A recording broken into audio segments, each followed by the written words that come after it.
taking your meditation posture.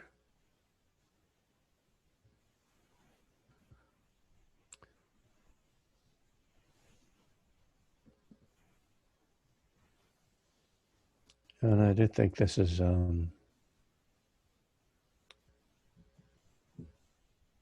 this way of practicing kind of is challenging in certain ways, because in some ways it's just, a casualness that we're sort of in our own home.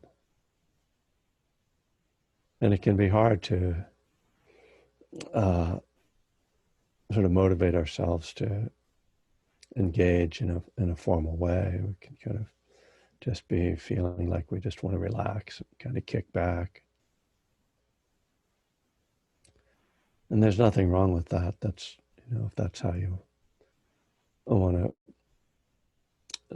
practice today, that's fine. I just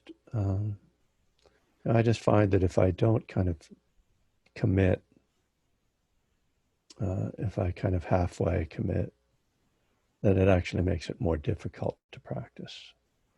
That I'm better off really taking a little bit more of a formal attitude to practice. I'm not personally any good at meditating on like lying down or just sort of half reclined on a couch.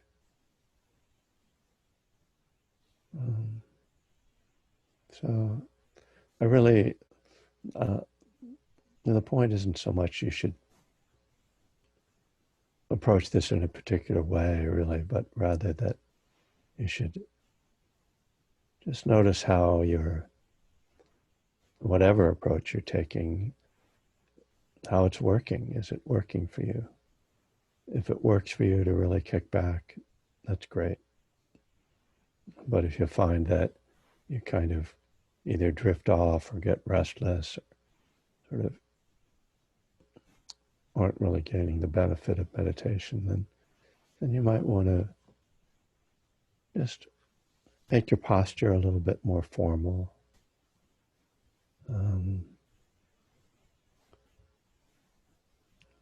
Even having a place where you meditate regularly, a kind of sacred spot in your home, also gives a sort of sense of commitment.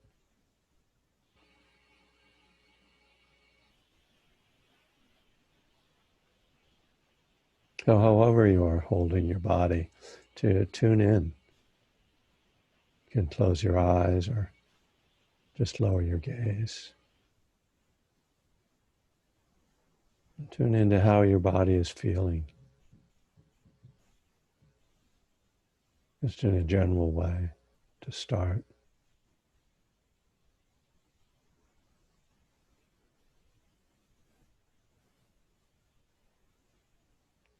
And you can do a brief scanning of the body, looking for points of tension that you can relax or soften.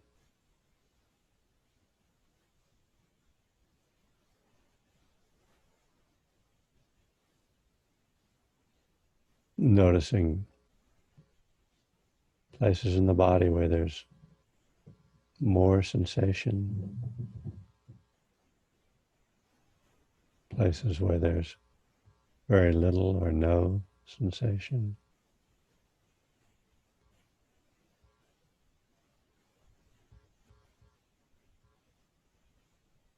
In doing this kind of a scan,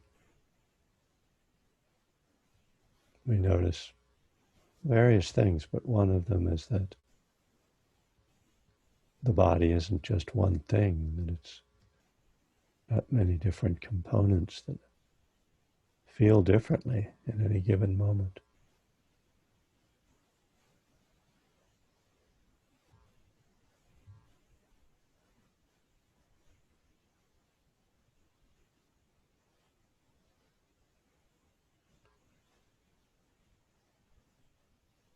And there's a way we can kind of let go through the whole body.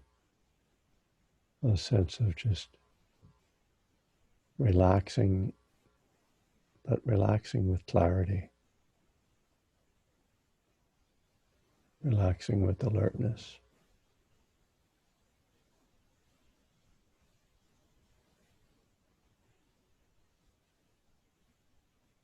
So we sense the body being drawn to the earth as we soften.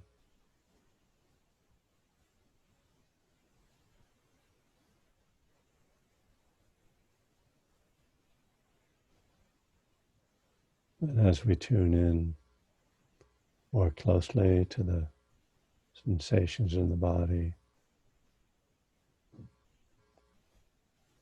our perception can actually shift and we start to feel sensations that we ordinarily don't notice or that don't ordinarily seem to be there.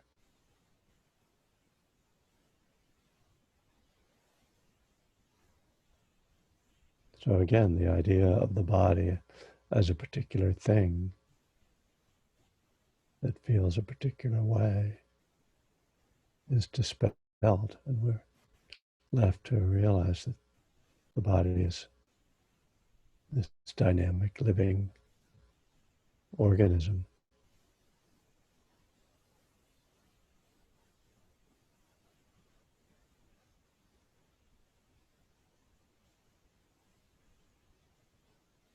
So as we're becoming mindful of the body, it's not like we're trying to capture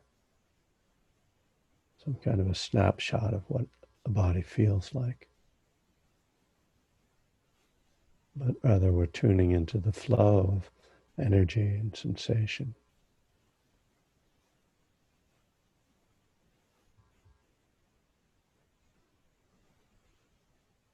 And just as the breath is constantly moving in and out, so the whole body is engaged in this process of breathing, of being, of living.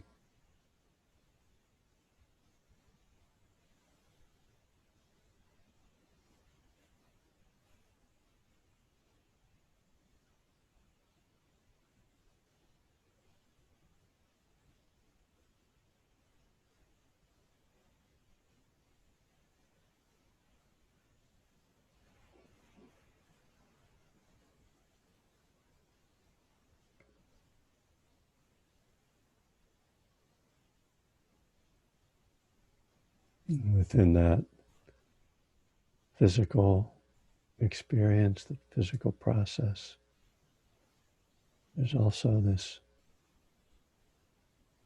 feeling tone or mood, underlying emotions that are held in the body that are not really separate from the body, but are perceived and understood as something different, as having a different meaning.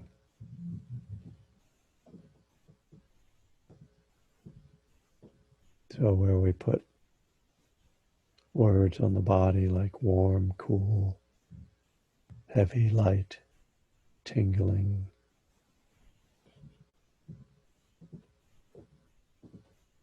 the words we put on feeling are more like happy, sad, relaxed, tense, angry, grateful.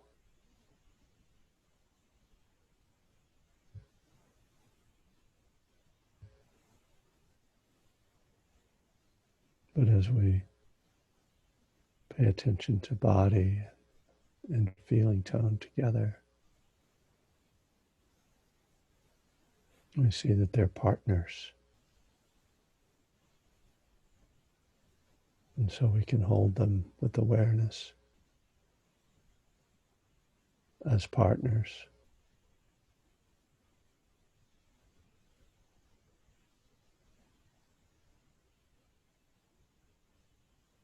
And then the breath. The breath is another partner in this connection of sensation and feeling.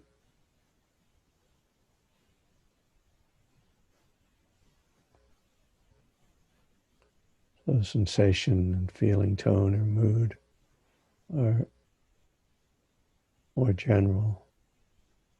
The breath gives us something more specific, more localized to pay attention to. The nostrils or the belly.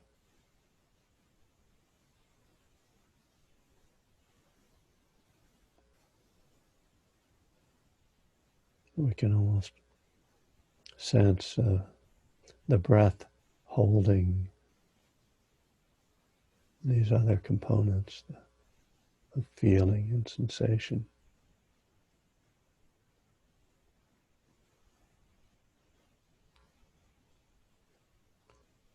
So we let the mind become absorbed in this breath feeling, this breath body.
Our thought life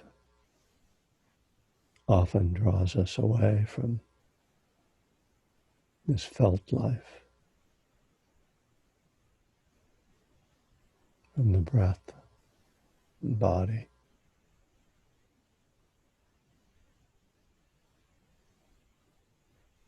Though much of our task seems to be one of coming back, of noticing the wandering mind,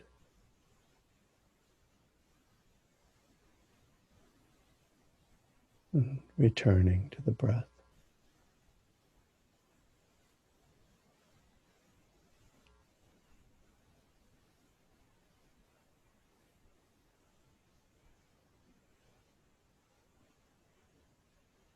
This moment of noticing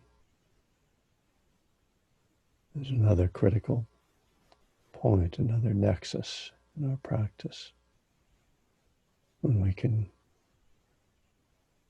go in different directions. There can be this negative reaction to noticing the thoughts, a self-judgment, or a frustration, irritation, impatience.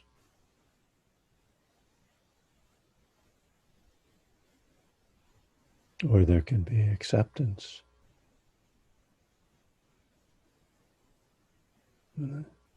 compassion even,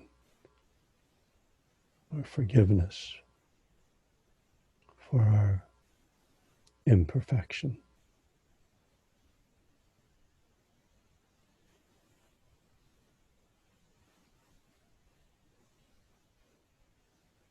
Can also be insight that comes.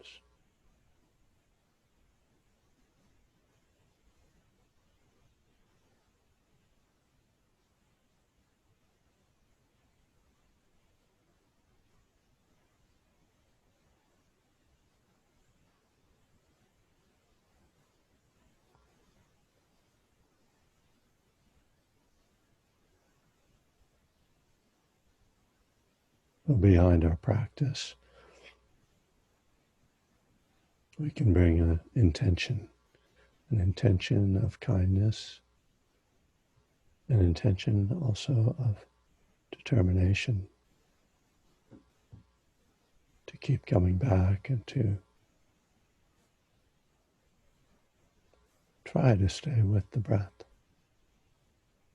not in a forceful way, but just in an engaged way. When we start to explore the breath, explore the feeling world within the body, and this particular details of sensation, that investigation can hold the attention, help us to stay with the breath.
right.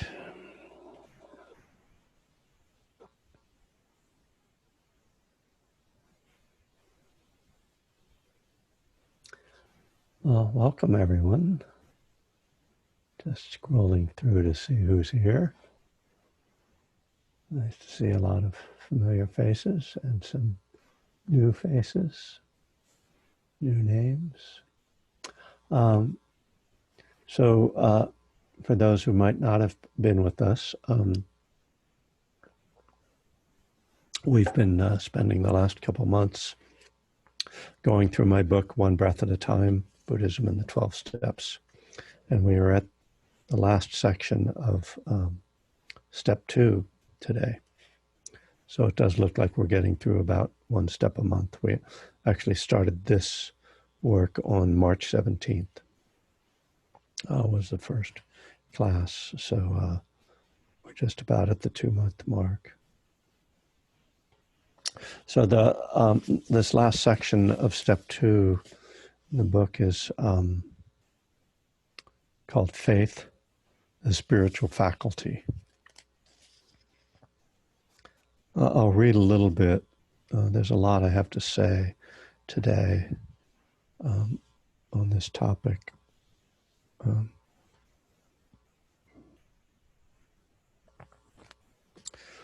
Alcoholism is a disease of faith. Alcoholics often develop a cynical attitude toward life, not seeing anything to believe in. When you persistently feel the need to change your consciousness through drugs or booze, you're expressing a lack of trust in life itself. And in some ways, you're expressing a lack of trust in yourself and in your ability to tolerate life undiluted, to find value in your own unadulterated experience. I know I'm talking about alcohol and drugs, but I think it applies to other addictions as well. So it's the next paragraph. This same difficulty confronts the beginning meditator. Meditation is even more unadulterated than sobriety. Intentionally stopping activity and any diversion can be intimidating. Many people say, I could never sit still for that long, 20 minutes. Exactly the amount we just sat. Even without drugs or booze, many of us are trying to control our consciousness with food, TV, music, reading, and other daily habits. Stopping all activity as we do in meditation is like a new layer of sobriety. Ultimate abstinence, a new X game. Trusting this process is frightening, whether you are an alcoholic or not. And then I go on to tell a little story, which I might take a little time to refer to, but I want to start by talking about a few things. First, just the title of this section, Faith, the Spiritual Faculty. I'm a little surprised that I never, in this section of the book, I never explained what I meant by that. It comes from a list in the Buddhist teachings called the 5 spiritual faculties. The 5 spiritual faculties are mindfulness, faith, wisdom, concentration, and energy. If you're interested in, there's James Barrows gives a great talk on that you can find on Dharma Seed. I'm just going to put his name in. He's been one of my teachers. He's one of the founders of Spirit Rock.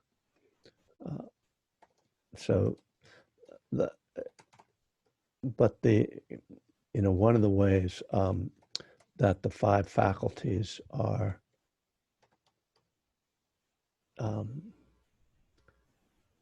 sort of explained is that there are 2 pairs which need to be in balance. And then there's mindfulness that kind of oversees them all, or maybe that kind of helps them to be balanced. But the 2 pairs are faith and wisdom, and energy and concentration. So faith kind of gives you energy and engagement and a kind of openness. But if it's carried away, if there isn't any wisdom to go with it, it can fall into a kind of naivete, which can be dangerous, because it's kind of like the ultimate version of that is the cult, where people just join they're so open that they don't have any discriminating wisdom or intelligence that they're applying to sort of their spiritual path. So we need wisdom to balance the faith. But if it's all wisdom, and so wisdom isn't necessarily the right word, but there's sort of the idea, the one way we can sort of think about these two is sort of balancing the intellect, which is kind of the wisdom element, and the emotional element, right? So if you approach spirituality just purely through this intellectual path, you have a stack of books that you read and you study all the Dharma, but you never really practice or engage or surrender yourself into it, because the heart isn't really there. So that balance is really important.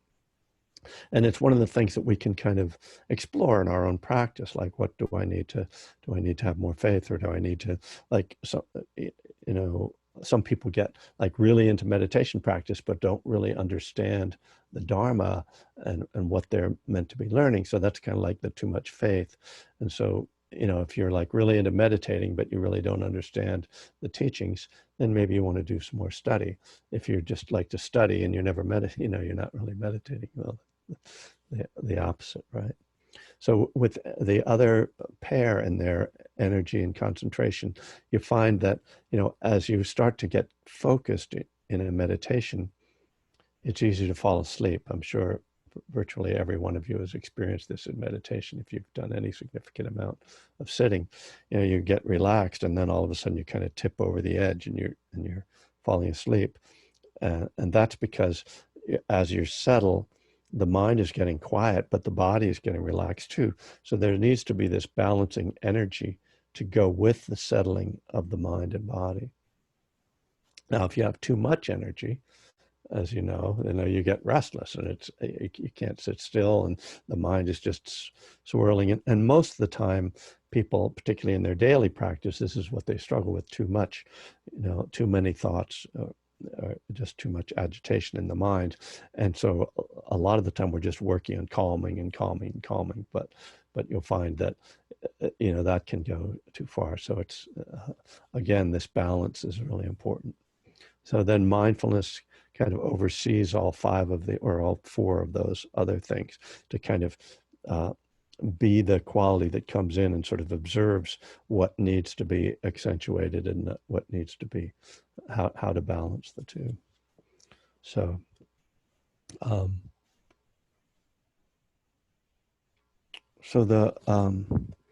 want to go back to this opening here. This idea that alcoholism is a disease of faith. And I guess, we have to, the word faith is a tricky one, because it's in the Judeo-Christian tradition, at least as it's sort of been, I think, somewhat corrupted. It's become this idea that somehow faith is like the test of your involvement, and this idea that you have to believe in things, and that somehow if you just believe, that makes you a true follower. But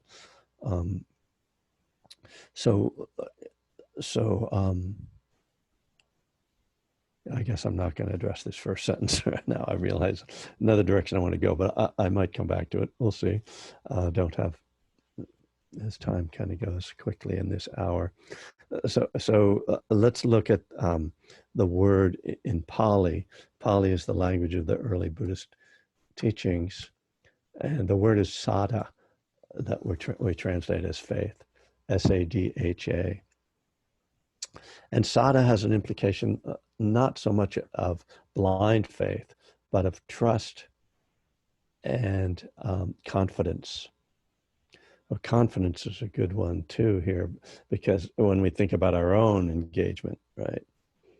Um, so you can sort of see that there's kind of a spectrum of meaning here of sadha. We can say on one end, it's kind of faith, which is this more, as I say, sort of emotional component.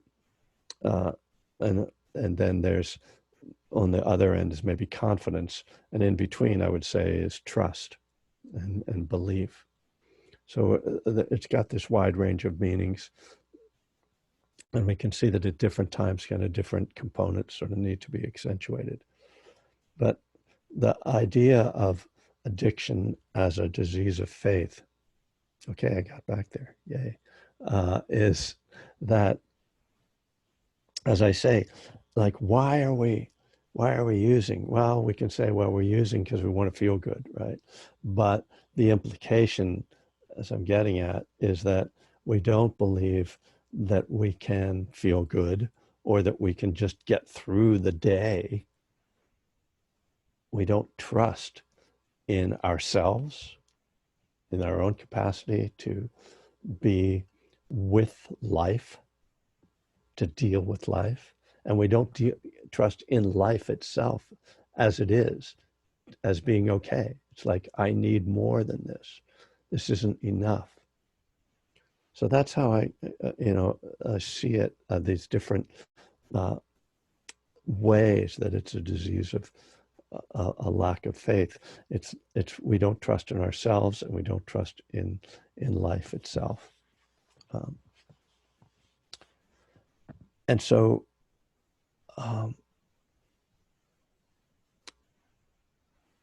that means that recovery then is going to involve some element of faith, right?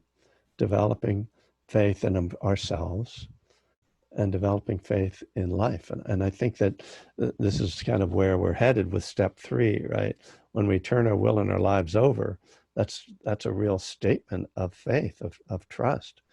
And it's really a threatening for a lot of people, the idea that I'm going to let go of control.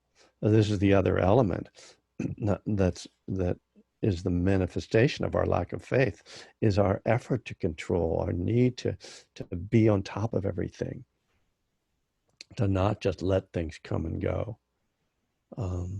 When something goes wrong, it's like we've got to immediately jump in and fix it.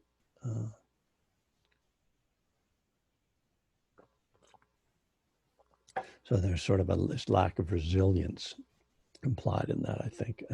I think of resilience as this kind of, I hit an obstruction, and if I'm not resilient, I either hit it and just like collapse or keep pounding against it.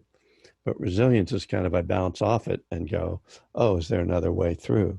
Is there another way? Is there a way to take this situation and, reimagine it?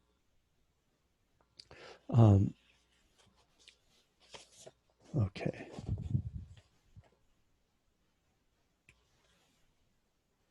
I don't know if I completed that idea.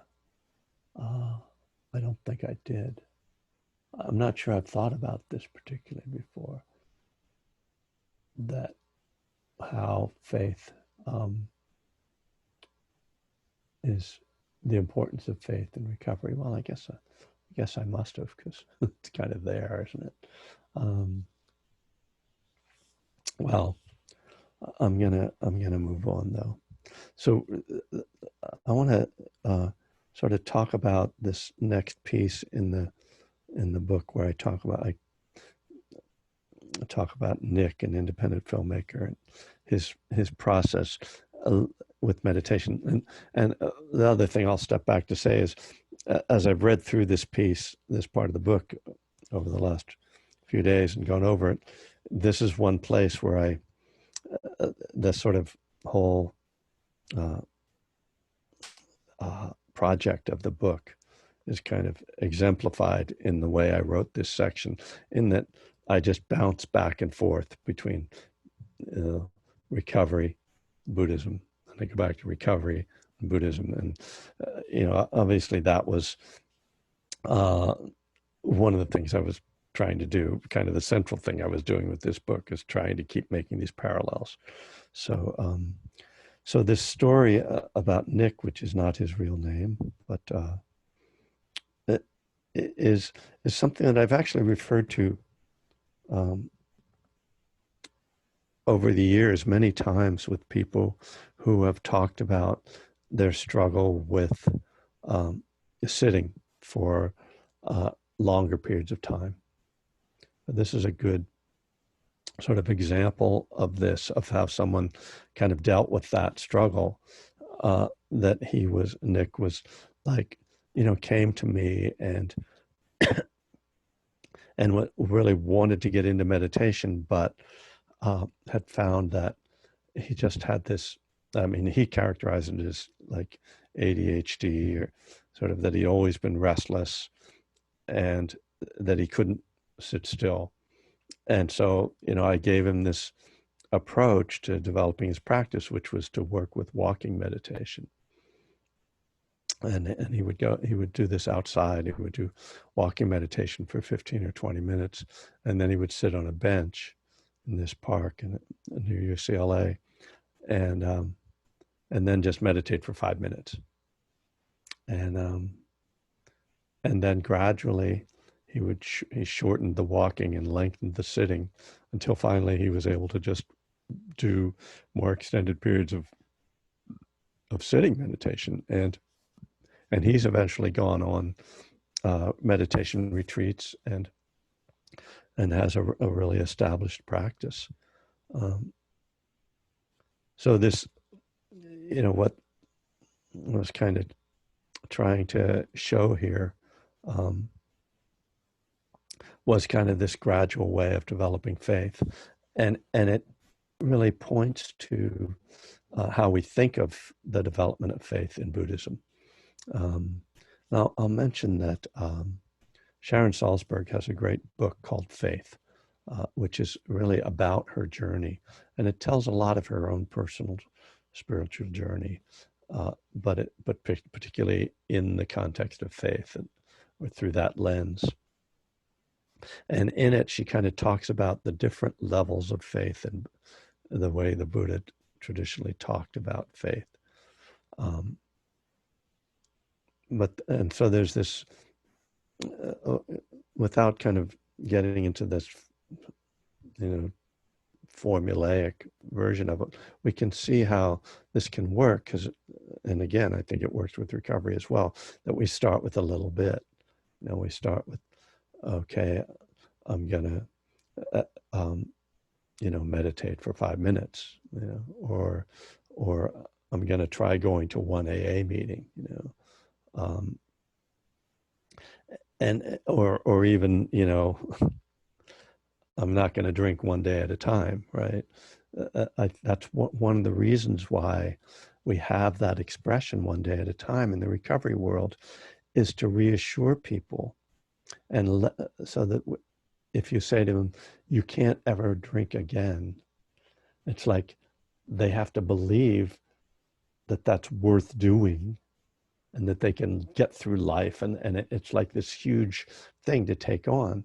So in a way, one day at a time, as well as one breath at a time, but one day at a time is kind of about developing faith in your own recovery process, and especially in yourself. I can just do this for one day, right? I trust in myself enough that I can do this for one day. And I'm not gonna tell myself that I have to do this forever.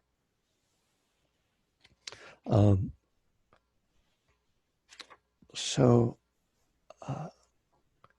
yeah, this in Buddhism, it's very much the same way, and I'm sure many of you have gone through this, because I know some of you are very experienced meditators.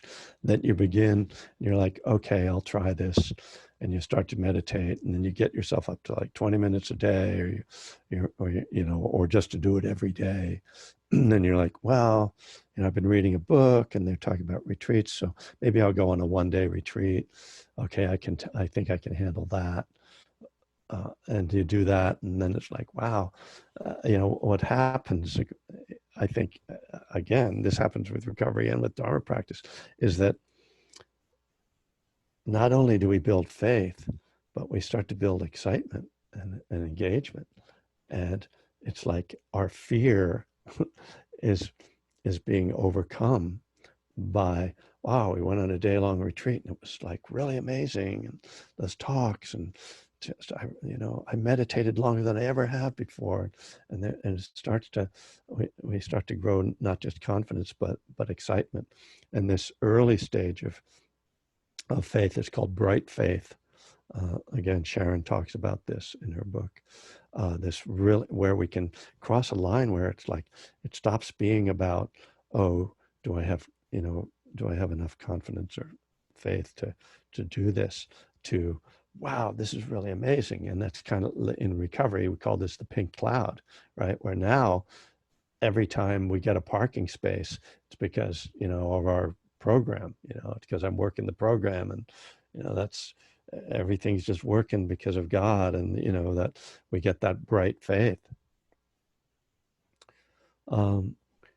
But so that we can see there's this kind of progression, and it then moves to a stage called verified faith, where it's not just like we're excited and we love that Dharma talk, and it's like we have this vision of something, but we've gone on a 10-day retreat, or we've really done some serious practice, and we see for ourselves this really works, right? So that's when it stops being just about excitement or inspiration, and it starts to just be, this becomes who we are. It's no longer a belief system. It's a experiential understanding and confidence.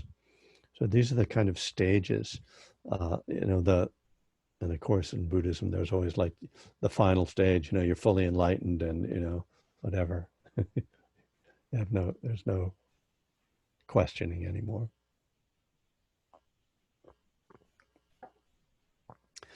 And I again, this happens to people in recovery too, right?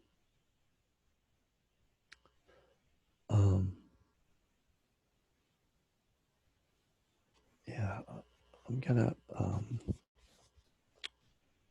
see if there was anything else. Oh yeah, so the in the five hindrances, which we'll get into more, especially in the fourth step, but the five hindrances, the fifth hindrance, and the hindrance to meditation, the hindrance to spiritual development, and the fifth hindrance is skeptical doubt. And so we could say that's the opposite of faith, it's the opposite of sadha. And there are traditional ways to overcome this. And I talk about this the last couple of paragraphs here. As you practice more, the experience grows deeper and richer. At the same time, you may want to read and hear more of the Buddhist teachings, or make a connection with the Buddhist teacher. In the 12-step process of sobriety takes effect, things improve in your life. You begin to read the literature and gather with others who help you learn how to live without booze or drugs. Finally, when you find a sponsor, you begin to have regular support and inspiration from someone who has truly benefited from and fulfills the promise of sobriety. These are three of the foundations of faith: practice, study, and contact with a teacher, guide, or spiritual friend. So to think about this as sort of the antidotes to doubt is practice, study, and a teacher or a spiritual friend. As you practice, you see for yourself the results. As you study, your own experience gets put in perspective of the Dharma and the steps. So you've practiced, and then you study, and then you see, oh, what was happening as I was meditating is what they're talking about in this teaching. And as you sit with a teacher or spend time with a sponsor, you are guided and inspired. In this way, faith develops organically, not based on threats from a punishing God or the mysterious, inscrutable teachings of a foggy past, but through direct experience. And of course, that's the heart of of faith in Buddhism, that direct experience. And it's what I think why a lot of people in recovery who are not comfortable with, the kind of Judeo-Christian idea of a kind of magical faith, um, feel comfortable coming to Buddhism and coming to the Dharma. And of course, the recovery is the same. I mean, it's, we don't really stay in the program because I don't think most people stay in the program because they think that God is going to reward them for not drinking and using. We stay because it works, right? Keep coming back. It works if you work it. So a couple other little things. I'll mention that. Oh yeah, that in Burning Desire, my second book, I characterize faith as an element of higher power, and this is a whole other way to look at this, and it's essentially talking about the power of faith. And again, I'm not talking about faith as something magical, like, okay, I believe in this, and so God rewards me for believing in something, but rather the understanding that if I believe in myself, or if I believe in the possibility of something happening, then I will engage in the work to bring that about. If I do not believe in myself or in my own capacity to do something, or in the possibility of something happening, then I will not do the work to bring it about. And so that really is very determinative in terms of how things work out in our lives and indeed in the world. I mean, you hear this, in politics. Well, it'd be great to have that health care for everyone, but we can't do that. Oh, okay. Well, guess what? We're not going to do it if we think we can't do it, right? So, I seem to recall that there was some political slogan called "Yes, we can," and maybe we need to go back to that a little bit. So we see faith is really powerful. It has a powerful effect. It's not magical. It's just that it's very determinative of how we focus our energy and what we actually do. If we don't do things, we can't accomplish anything. So as I was thinking about this this topic, I was reminded of this classic line that shows up in the suttas. So many of the suttas in the Pali Canon, the earliest Buddhist teachings that are preserved, and with someone being so inspired by what the Buddha said that they say something like this. This is, and you can see that they basically cut and paste this piece that's in the end of many suttas. So this is just happens. I just found one sutta. It's sutta number 79 in the Majjhima Nikaya, and at the end of it, and the Buddha's been talking to the wanderer Sakalu Dayan. And forgive me, sir, for mispronouncing your name. And he says, after listening to the Buddha's Dharma talk, "Magnificent, Venerable Sir, magnificent, Venerable Sir, the Blessed One," that's the Buddha, "the Blessed One has made the Dharma clear in many ways, as though he were turning upright what had been overthrown, revealing what was hidden, showing the way to one who was lost, or holding up a lamp in the dark for those with eyesight to see forms. I go to the Blessed One for refuge, and to the Dhamma and to the Sangha of bhikkhus," that's the monks. So I go to the Blessed One for refuge. This is the statement of faith. I've listened to your talk. What you've said has inspired me because you've revealed the truth to me. I see reality. I see the Dharma now.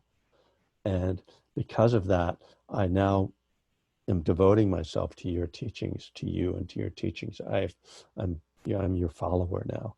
So it's that kind of statement of faith. This is why taking refuge, as it says here, I go for refuge. Taking refuge in the Buddhist teachings is the formal act that someone takes to declare themselves to be a Buddhist. And in Western Buddhism, a lot of times we're not necessarily taking that on as a kind of statement. In Buddhism, there isn't much interest in conversion per se. But if you go to a Buddhist monastery, particularly at least in the Thai forest tradition, they chant these refuges. I take refuge in the Buddha, I take refuge in the Dharma, I take refuge in the Sangha. They chant them every day, multiple times. So it's not so like they're not doing it to say, oh, I just became a Buddhist. It's a statement of their commitment and of their faith in the path. So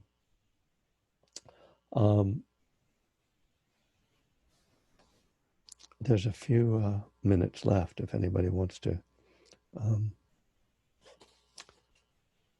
ask a question, make a comment. Hi, Kevin. Yes. My name is Alex. Hi. Hi, Alex. Abigail introduced me to you, and I just wanted to say, you just blew my mind, because I was one of those 12-step AA that was doing the 12 steps in like the Blanche Dubois magical spiritual program of thinking, well, God will reward me as I do the steps. And guess what? It doesn't really work. I mean, I was trying to get an A in AA. And so just you kind of breaking it down this way, that faith it's powerful because of the empirical data or the verification of faith, instead of like, oh, I did, 5 good deeds, so I'll get that part.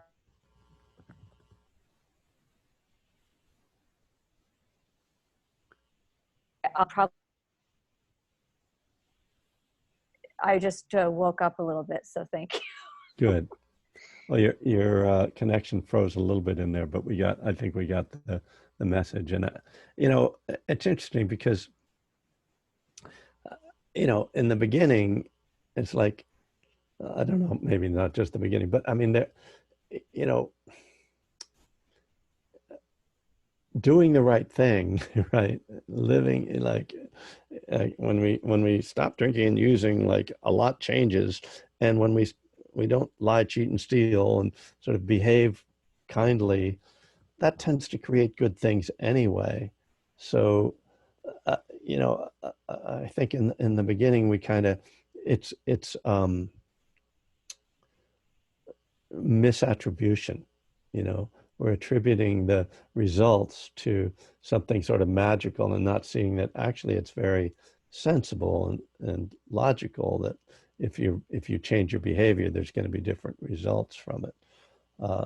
But it does seem kind of miraculous and amazing, and even the fact that we get clean and sober can seem miraculous, which is again one of the reasons why people attribute that, like, to God. God got me sober, and that, that's something I don't believe either. But because if God got me sober, why did He punish all those other addicts and not let them get sober? I guess they're just not as spiritual as me, or something stupid. Sorry. Kevin, this is George, Hi, George. and really enjoyed this. And I find myself sort of maybe conflating or whatever expectation with faith, because I think about my very first introduction to Buddhism and to meditation as I think I've described to you, was a 4-day silent meditation retreat. Like I'd never done 10 minutes of meditation, and I threw myself into this 18-hour a day, very strict Theravada meditation retreat. And I struggled mightily. I was miserable most of the time. I finally, sort of towards the end of the retreat, found and I was relatively newly sober too at the time, and I found acceptance and breath and letting go and one day at a time. Like all of that just came at the end of this retreat, and I left there just so full of compassion and generosity for my fellow human beings.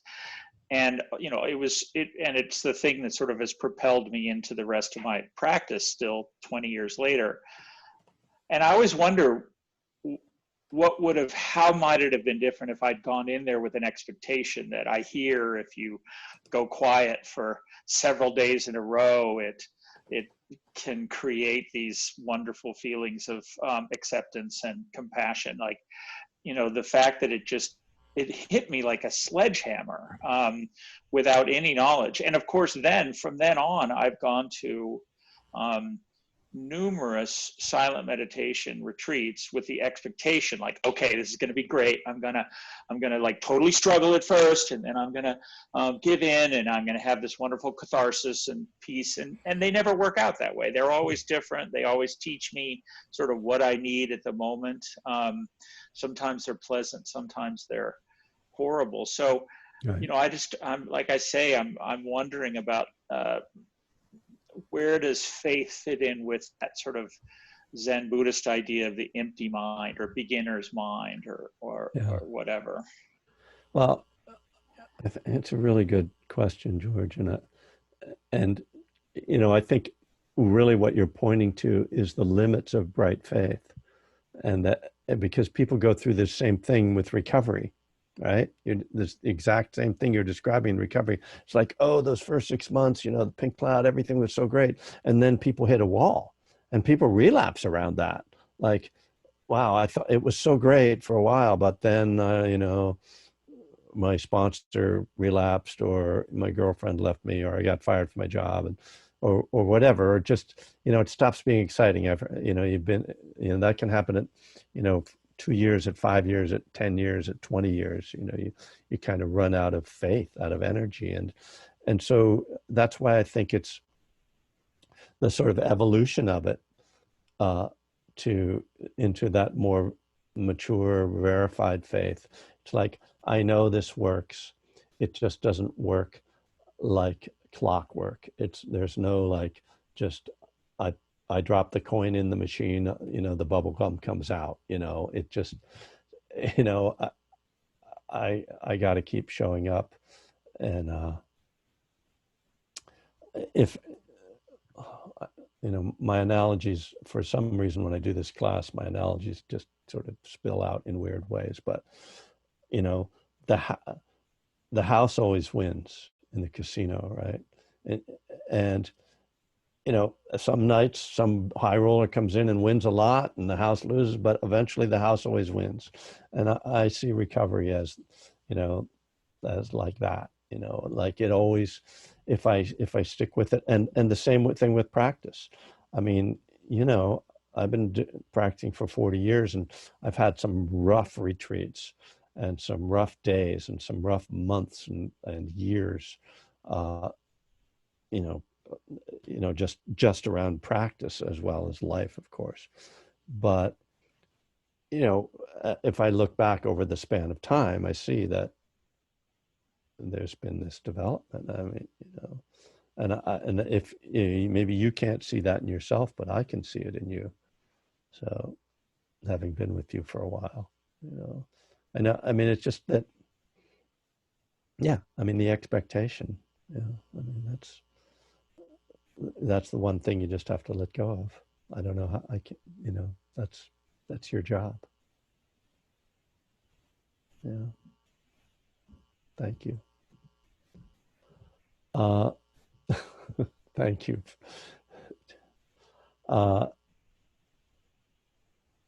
So it looks like we're just about out of time. I will put in my Venmo info for those who, you know, I do this every time, but this is actually my own practice, which I don't care. I don't really like to do this, but is allowing you to make an offering to support me. And I also have PayPal. This is not, obviously there's no requirement in this regard. Although I will say that, you know, it's been both inspiring and, you know, it feels good to be supported by this community, and it's also meaningful. You know, my income has certainly been, I'm sure, as just about everyone is, my income has definitely been smaller. I had to cancel a retreat in April, and so yeah, it's nice to get a little help from this community. So thank you for that. As I mentioned, these are going up on YouTube. I'm still, I think I've got the audio thing worked out because I haven't been able to get the audio files onto my website. But so what I'm doing is I'm putting the audio actually on my website, and then the video is on YouTube. I have a link on my website, so that page, that Zoom page on my website, has links to everything that I've got up there, both on YouTube and audio. What was the other thing I wanted to say? So Friday, we're just going to talk about meditation. So come with your meditation questions. And you can always email me directly if you have something you wanted to talk about with me from on my website. And if you don't know my website, it's just kevingriffin.net. So thank you all for coming. Have a great Tuesday, assuming it's Tuesday, unless you're in Asia or Australia. It's Wednesday. So see you on Friday night. Well, thanks. Thanks, Kevin. Thank you, Kevin. Thank you, Kevin. Thanks, Kevin. Thanks. Much metta. Thanks, Kevin. It's my favorite part. You all be well, safe, Thank you. and happy. Bye.